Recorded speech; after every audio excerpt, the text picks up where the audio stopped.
जय हिंद साथियों, मैं Sunil Galaxy classes and defence academy के यूट्यूब चैनल पर आप सभी प्यारे विद्यार्थियों का हार्दिक अभिनंदन और स्वागत करता हूं।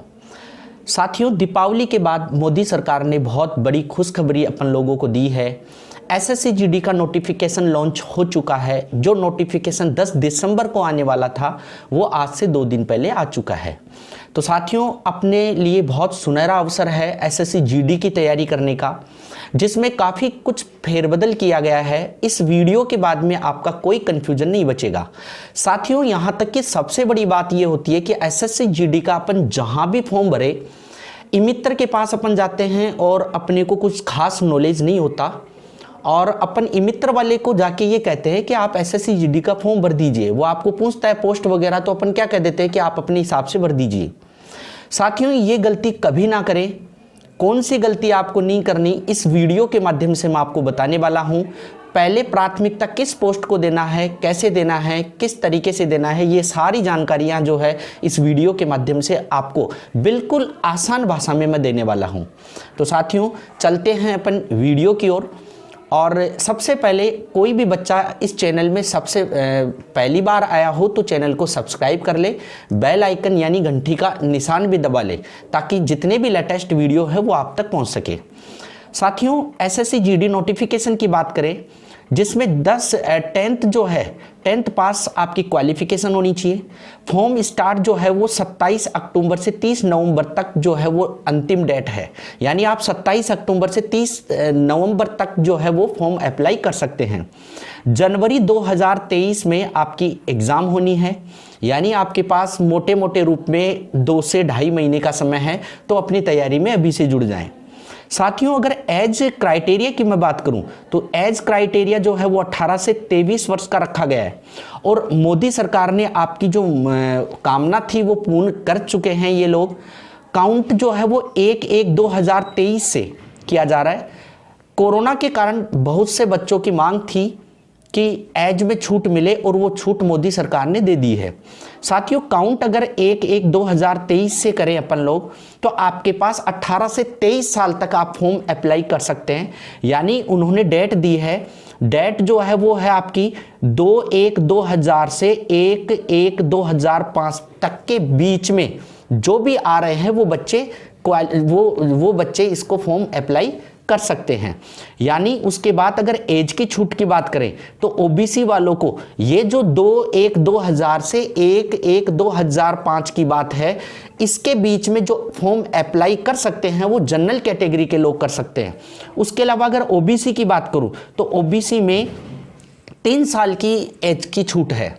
साथियों, 3 साल का मतलब ये हो गया कि आप 1/1/2000 से ना काउंट करते हुए 2/1 और 1997 से आप काउंट करें, यानी 3 साल की छूट है ओबीसी को, तो आप 2/1/1997 से 1/1/2005 के बीच में जो भी कैंडिडेट है वो फॉर्म अप्लाई कर सकते हैं। उसके बाद एससी और एसटी वालों को 5 वर्ष की रियायत है। एससी एसटी को 5 वर्ष की छूट है। यानी 5 वर्ष की बात करें तो आप यहां काउंटिंग करें 2/1/1995 यहां से चालू करके 1/1/2005 तक के कैंडिडेट जो है, इसके बीच में अगर आपका एज का क्राइटेरिया आ रहा है तो आप फॉर्म अप्लाई कर सकते हैं। यानी ओबीसी को 3 साल की छूट है और एससी एसटी को 5 साल की उम्र में छूट दी गई है।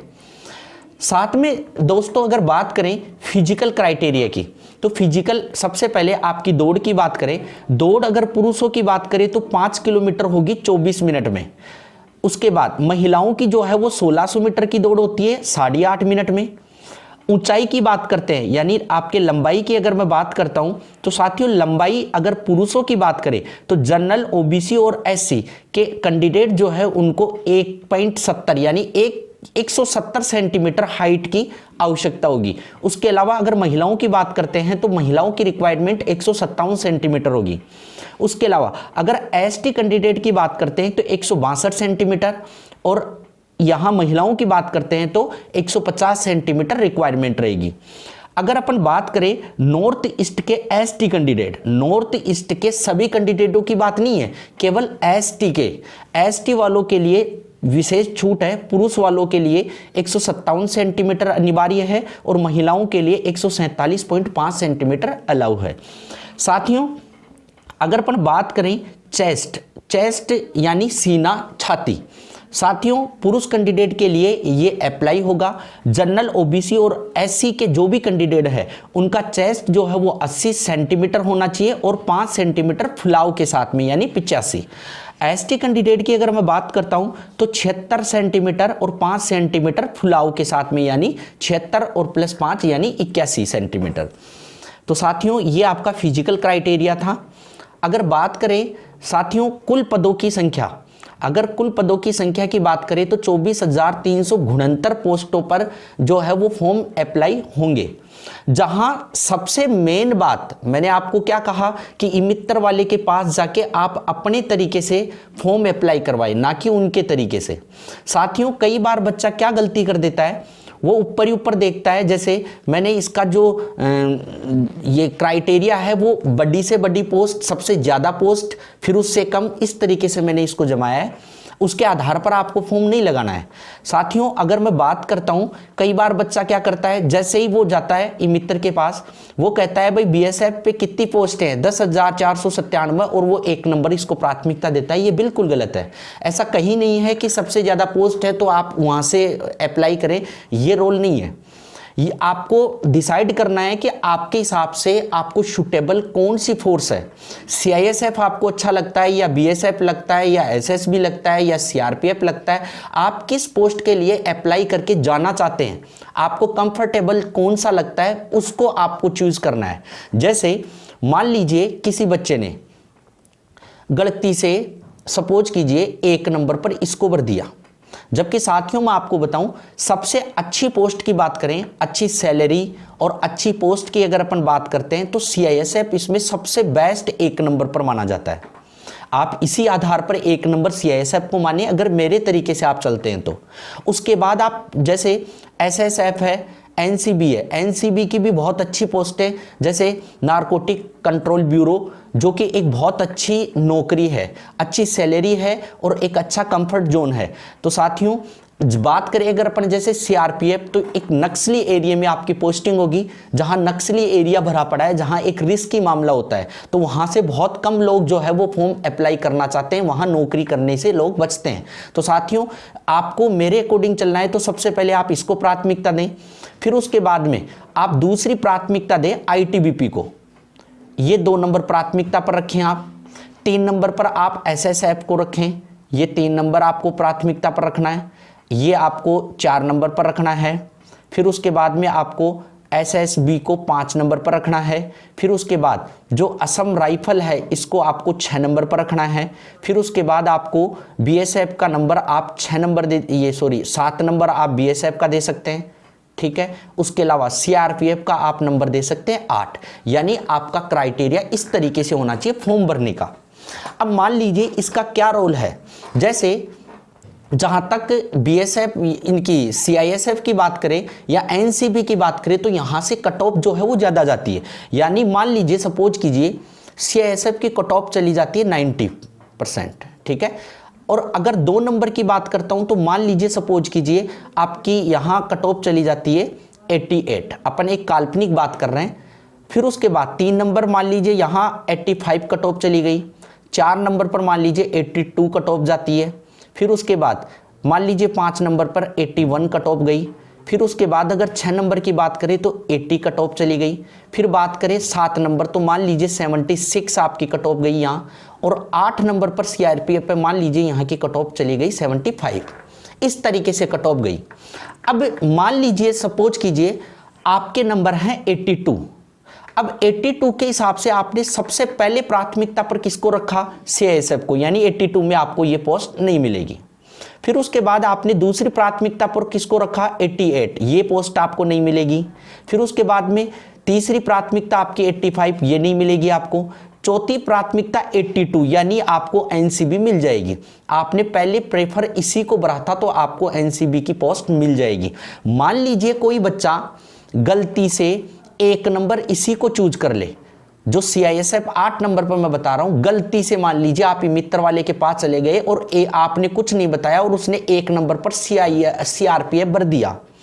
अब होगा क्या, आपके भले ही 90 नंबर आ जाएं, अगर आपके 90 नंबर भी आ गए तो आपको CISF की पोस्ट नहीं मिलेगी, क्योंकि आपने 1 नंबर पर किसको प्रीफर किया, CRPF को। तो आपके 90, जबकि CRPF की कट ऑफ कितनी गई, 75% ही कट ऑफ गई है। अब 75% के आधार पर आपको पोस्ट जो है वो आपने 1 नंबर CRPF को भर दिया, तो अब आपको नौकरी CRPF में करनी होगी, भले ही आपके 90 नंबर हो, फिर उसके बाद में इसमें कोई फेरबदल नहीं होगा। तो साथियों, आपको जो मनपसंदी नौकरी है उसी को आप सबसे पहले टॉप पर रखें। मैंने आपको जो क्राइटेरिया है वो आपको बता दिया, ये सबसे बेस्ट है, इसी के अकॉर्डिंग आप फॉर्म भर सकते हैं। और इसमें सबसे पहले CISF है, SSF है, NCB है, इसके बाद में आप थोड़ा सा आगे पीछे करके आप अपने अकॉर्डिंग भर सकते हैं, जिसमें कोई बड़ी बात नहीं है। लेकिन आप 1 नंबर पर CRPF को या BSF को, इनको आप किसी भी हालात में 1 नंबर पर, 2 नंबर पर नहीं रखें, इनको सबसे लास्ट में रखें आप लोग। तो साथियों, ये आपको मैंने इंफॉर्मेशन दी कंप्लीट। साथियों, अब अपन बात करते हैं कंप्यूटर आधारित टेस्ट की, जो कि एग्ज़ाम है। पहले की अगर बात करता हूं तो पहले 100 क्वेश्चन होते थे, जिसमें 25 मैथ, 25 रीजनिंग, 25 GK GS और 25 हिंदी या इंग्लिश में से आप जो भी डिसाइड करें।